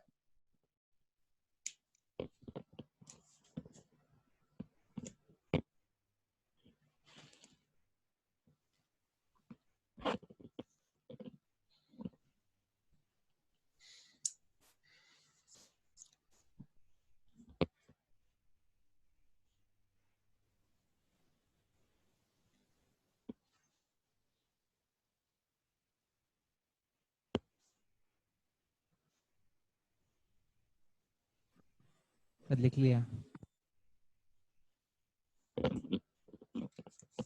अब आते हैं हम लोग इनटू पे। तो आपने जितने अभी लिखे हैं, इन सब में आपने एक चीज नोटिस की होगी कि इन का प्रयोग ना जिस भी सेंटेंस में हुआ या जहां जहां आपको रूल में बताया गया वहां वहां होगा, वहां पे मूव नहीं कर रहा है, वहां पे मूवमेंट का भाव नहीं है, या कम है, या तो नहीं है, मोस्ट ऑफ देम में नहीं है, ठीक है ना, मूवमेंट का भाव नहीं होता है। बट इनटू जब आप लिखते हैं तो उसमें मूवमेंट का भाव होता है। मैं आपको इसका बहुत एक अच्छा एग्जांपल देता हूं। Ram is sitting in the class, Ram is sitting in the class, ठीक है ना। Ram is into some work. अब इनटू लगा मतलब वो काम कर रहा है, इन का प्रयोग होता ही नहीं है। अब सिटिंग इन द क्लास मतलब या राम इज सिटिंग, ठीक है, इन द हाउस, या अभी ऑन की बात नहीं कर रहे हम, इन की बात कर रहे हैं। सो इन और इनटू में सबसे बड़ा फर्क ये होता है कि इन आपको एक स्टैग्नेंट पोजीशन दिखाता है, इनटू आपका वो स्टैग्नेंट पोजीशन नहीं दिखाता है, ठीक है। इससे भी आप डिफरेंशिएट कर सकते हैं। या इन आपको डीपनेस नहीं दिखाएगा, इनटू बहुत डीपनेस दिखाएगा। आप कभी नहीं बोलेंगे कि कोई चीज जब आप कहते हैं कुएं में गिर गई, जब भी गिर जाती है तो इनटू द वेल होता है, इन द वेल नहीं होता, ठीक है ना। सो डीपनेस की भावना में भी आपको इनटू दिखता है। बट सबसे पहला चेंज अभी जो इनटू का है, उसका सबसे प्राइम एग्जांपल आपने अभी जो टॉपिक पढ़ा है एडजेक्टिव से पहले, वो था एक्टिव पैसिव, ठीक है ना। तो आपको मैंने बताया ही था कि एक्टिव को पैसिव में बदलिए। तो हम जनरली क्या करते हैं, ये जो रूल है इनटू, पहला रूल है, is used to transform, is used to transform. Transform मतलब परिवर्तन।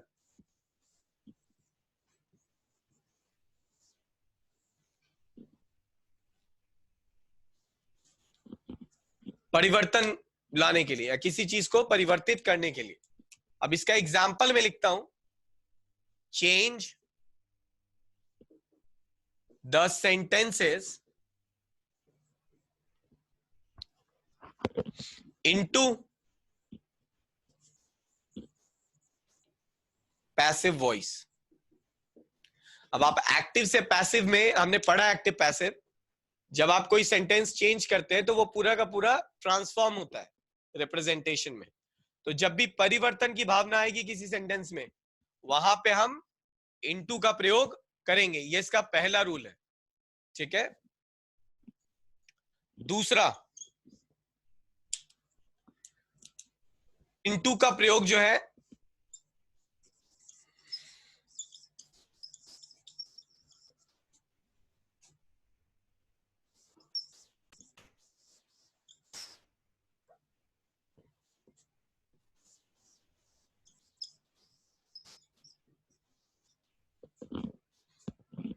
into is used to show possessiveness.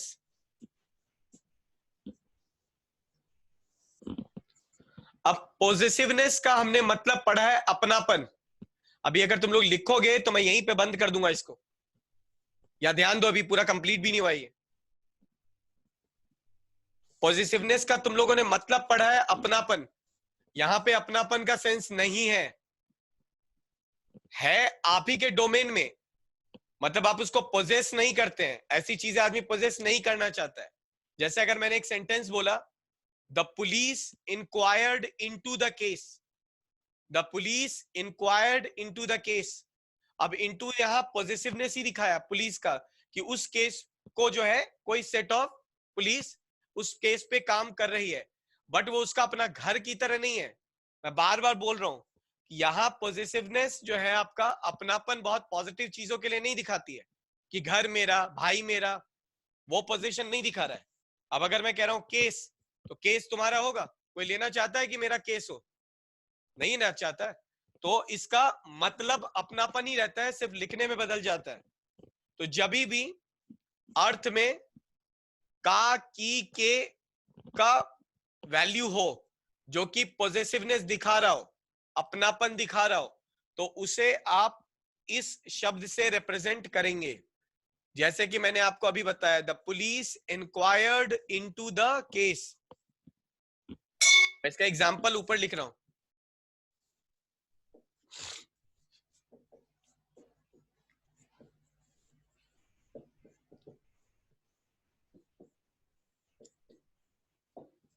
अब लिख लो, फटाफट लिखो.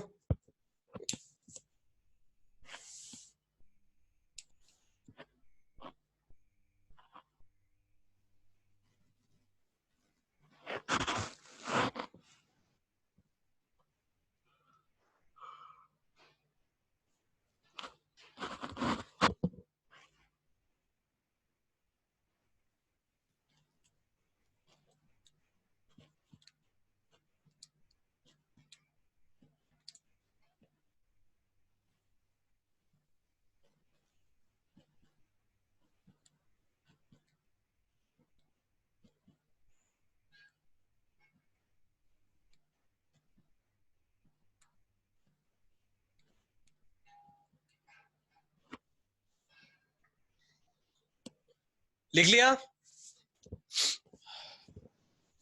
Yes sir.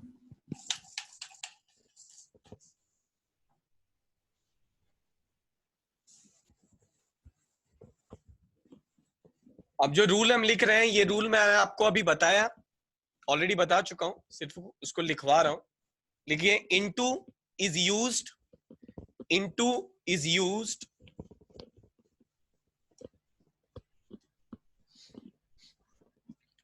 Into is used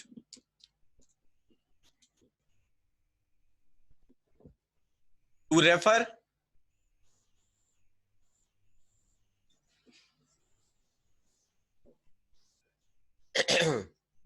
to refer, single inverted commas, motion inside something, motion inside something. इसको यहीं लिख लीजिएगा हिंदी में जिसको लिखना है, ठीक है? किसी चीज के अंदर की और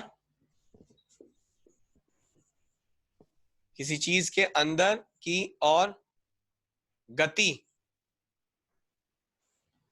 गति में होने का भाव.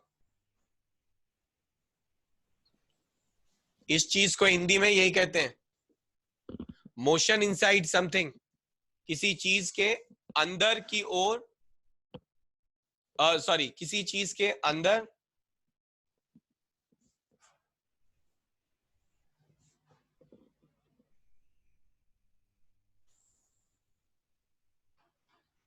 का भाव को व्यक्त करने के लिए किया जाता है. अभी मैंने आपको इसका बेहतरीन एग्जाम्पल दिया था, ही जम्प्ड वेल। वेल मतलब कुआं। तो मैंने आपको बताया ना, deep inside, motion inside something, movement में है। तो हम यहां क्या लिखेंगे?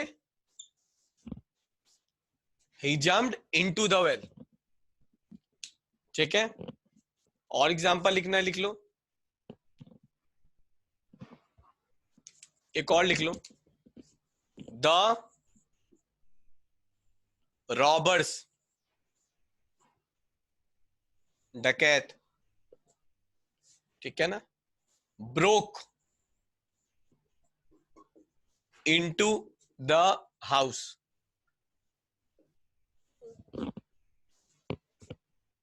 घर में घुस गए।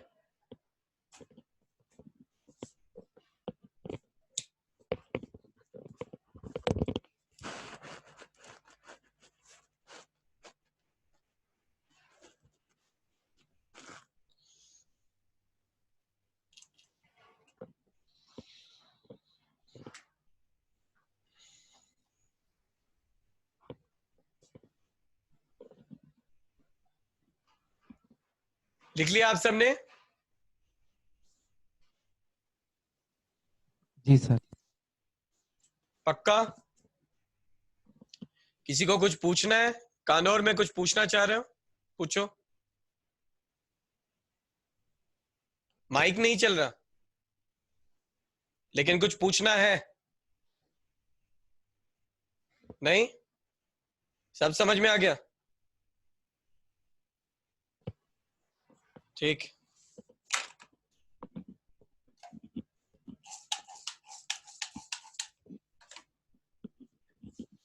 अब इन और इनटू आपका कंप्लीट हो गया है, जिसमें कंफ्यूजन होता है। बिसाइड और बिसाइड्स मैंने बता दिया है, ठीक है। अभी इन का ना एट के साथ भी बहुत कंफ्यूजन होता है। एट के साथ भी काफी कंफ्यूजन होता है, तो इसीलिए हम एट को भी पढ़ लेते हैं, ठीक है। लिखिए,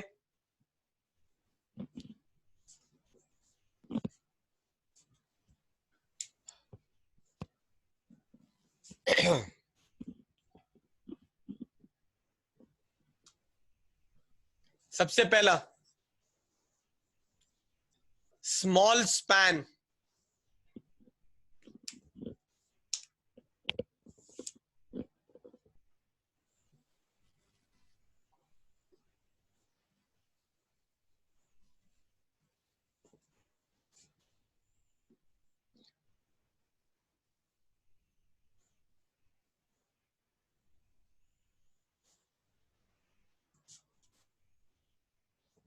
समय के छोटे अवधि को हम स्मॉल स्पैन बोलते हैं।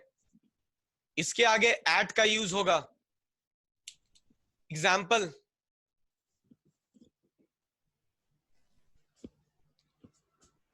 Day break, dusk, don,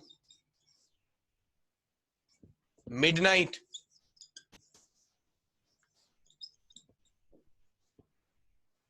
night.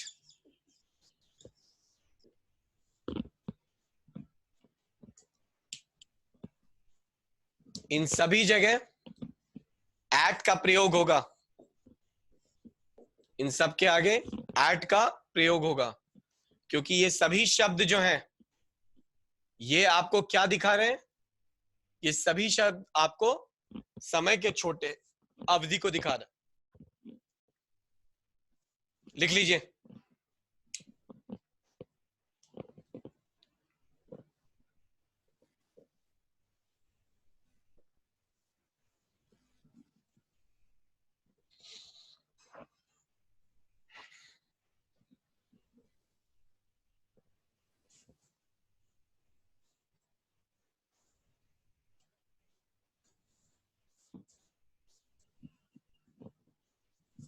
लिख लिया होगा तुम लोगों ने, मिटा देता हूं मैं।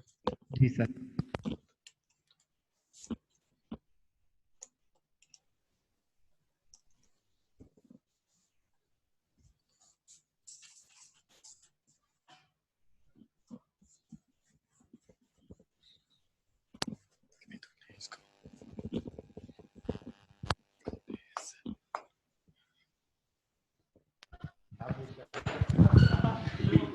देखिए सर सर हम हमारे यहाँ कुछ प्रॉब्लम हो गई तो वो लिखा ही नहीं हमने और आपने मिटा दिया। तो मुझ पे बोल के क्या फायदा? अब तुम्हारे यहाँ दिक्कत हो गई है तो मैं क्या करूं इसमें? हाँ, सर वापस लिख दो ना। यही काम बचा है मेरा। और आप लोग को बोलने का तरीका नहीं है कि आप लोगों ने मिटा दिया। मुझे कैसे पता लगेगा आप लोग का प्रॉब्लम हो गया? आप सीधा सीधा नहीं बोल पा रहे हैं कि सर प्लीज लिख दीजिए दोबारा। आपने मिटा दिया, what does that mean? Sir sorry.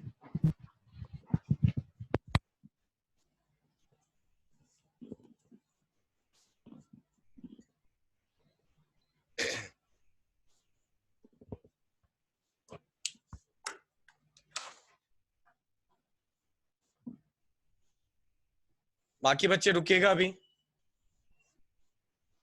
ये दोबारा लिख ले रहा हूं मैं। ये एक बार लिख लें फिर हम लोग आगे बढ़ेंगे सब लोग। स्मॉल स्पैन, इसको हिंदी में समय के छोटे अवधि। समय के छोटे अवधि, अवधि कैसे लिखते हैं? ये स्मॉल स्पैन जो है आपका, ये समय के छोटे अवधि को बताता है। अभी क्या है कि जैसे नाइट, रात, रात आपका पूरा एक 24 घंटे के डे को नहीं रेफर कर रहा है, सिर्फ आपके एक सेक्शन को, एक छोटे से स्पैन को रेफर कर रहा है। ठीक है, उसी तरह डॉन, डॉन का अर्थ होता है जब पूरी तरह से रात नहीं बीती हो और पूरी तरह से सुबह ना आई हो, इस वक्त इनके बीच के समय को आप हमेशा डॉन कहते हैं।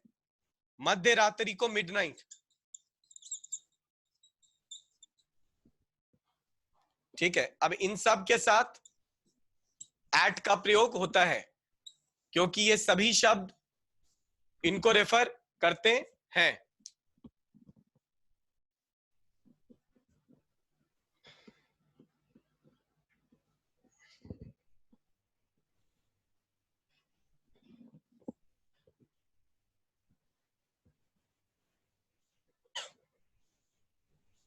लिख लीजिएगा तो बता दीजिएगा।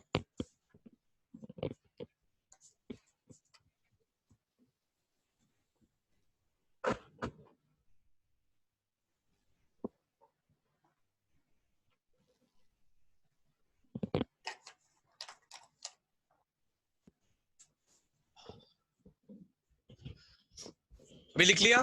मिटा दें? ये हो गया?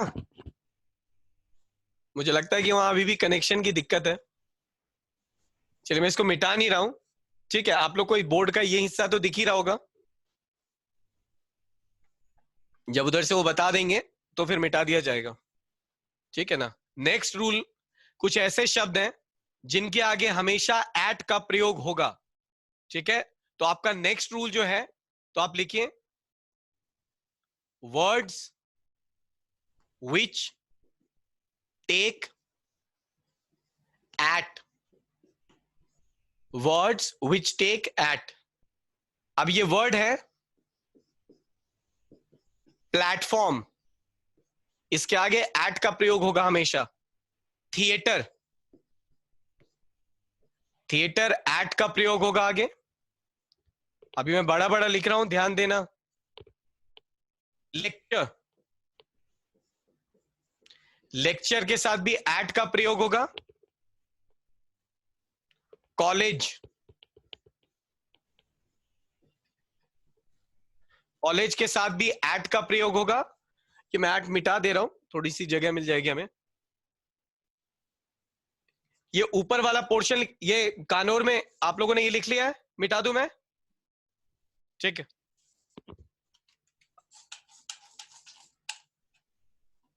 अभी मैं बता रहा था इनको, मेरे ख्याल से आप लोग का कनेक्शन दोबारा टूट गया है, मतलब अभी तो आ रहा है, बीच में टूट गया था। कुछ ऐसे शब्द होते हैं जो हमेशा एट लेते हैं। ठीक है, उनमें मैंने लिखवाया प्लेटफॉर्म, थिएटर, लेक्चर, कॉलेज, और भी लिखवा रहा हूं, प्लीज लिख लीजिए, साथ साथ लिख लीजिएगा। ठीक है ना, हम इसके ऊपर सेंटेंस बना देंगे।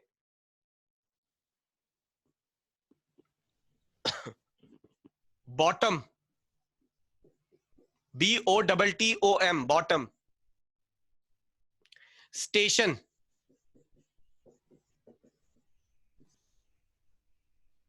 यूनिवर्सिटी,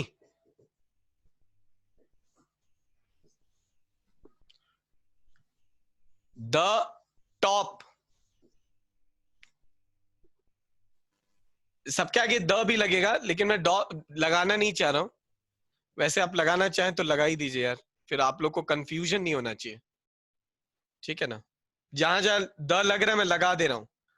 कॉन्सर्ट, आप सुनते होंगे कोई भी सिंगर या डांसर, इन सब का कॉन्सर्ट होता है. ठीक है? कॉन्सर्ट. स्कूल,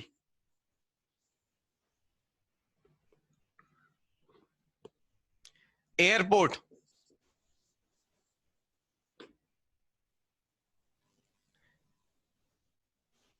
कॉन्फ्रेंस,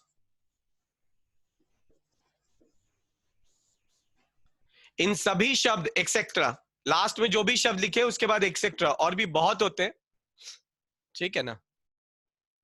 अमूमन जो इस्तेमाल होते हैं वो ये होते हैं. तो इन सभी शब्द के आगे क्या लगता है? एट लगता है.